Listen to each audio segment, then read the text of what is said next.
سابق سیکرٹری خارجہ سابق سینئر سفارتکار اعزاز چودھری ہمارے ساتھ موجود ہے۔ اعزاز صاحب، پاکستان اور سعودی عرب کے بہترین برادرانہ تعلقات، دفاعی تعاون، یہ سب موجود ہے، لیکن پچھلے چند دن میں بہت تیزی سے کچھ معاملات پر پیش رفت ہوئی۔ 9 ستمبر کو اسرائیلی جارحیت کا مظاہرہ کیا جاتا ہے دوحہ میں، اس کی مذمت کی جاتی ہے پوری دنیا کی جانب سے، اور پاکستان کا بڑا ہی دو ٹوک واقع اس پر واضح موقف سامنے آتا ہے۔ پھر دوحہ میں ہی اسلامی سربراہی سمٹ ہوا، اس پر خصوصی ملاقاتیں ہوئیں وزیر اعظم شہباز شریف کی سعودی ولی عہد سے، اور اس کے علاوہ ایرانی صدر ان کے وفد سے بھی، اور وہیں پر سعودی ولی عہد کی جانب سے وزیر اعظم شہباز شریف کو خصوصی دعوت دی گئی ریاض آنے کی، اور وہ جب ریاض پہنچے ان کا شاندار پرتپاک استقبال کیا گیا وہاں پر۔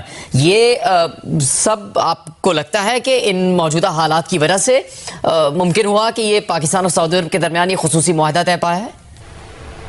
جی بالکل، آپ صحیح کہہ رہے ہیں۔ بالکل اس کا تناظر وہی ہے کہ موجودہ حالات ایسے بن گئے کہ اب گلف کی ریاستوں کو، خصوصاً سعودی عرب کو، یہ احساس ہونے لگا کہ اگر قطر پہ حملہ ہو سکتا ہے تو کل کے ہم پہ بھی ہو سکتا ہے، اور نیتن یاہو صاحب تو ایک نقشہ لیے پھرتے ہیں گریٹر اسرائیل کا، تو چنانچہ سارے کے سارے جو گلف کی ریاستیں بھی اور کچھ عرب ممالک بھی ذرا اس بات سے پریشان تھے۔ اب ایسے میں جب آپ پریشان ہو تو آپ کس کو دیکھتے؟ آپ اسی کو دیکھتے جو سب سے زیادہ مخلص دوست ہو، اور پاکستان نے تو سعودی عرب کے ساتھ ہمیشہ ساتھ دیا۔ جب بھی سعودی عرب پہ کڑا وقت آیا پاکستان ساتھ تھا، اور جب بھی پاکستان پہ کڑا وقت آیا سعودی عرب ساتھ تھا۔ تو میں سمجھتا ہوں کہ آج کا جو معاہدہ ہوا ہے، میں نے ویسے اس سے پہلے اس قسم کا نہیں دیکھا تھا۔ دفاعی تعاون تو دیکھا تھا جی، لیکن یہ کہنا کہ آپ ایک پہ جارحیت دوسرے پہ جارحیت کا ہوگی تصور، میں سمجھتا ہوں یہ ایک بہت بڑا بریک تھرو ہے۔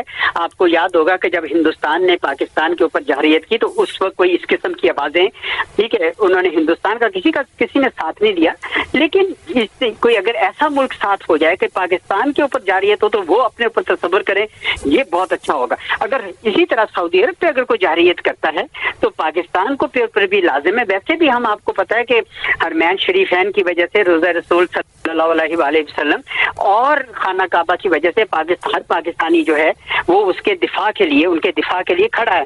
تو چنانچہ میں سمجھتا ہوں کہ یہ معاہدہ مجھے تو ہر لحاظ سے ایک بہت ہی بڑی پیش رفت نظر آ رہا ہے۔ میں سمجھتا ہوں کہ تناظر بھی ہے جو آپ صحیح کہہ رہے ہیں، لیکن اس میں پاکستان اور سعودی عرب کے جو غیر معمولی تعلقات ہیں ان کا بھی ہاتھ ہے۔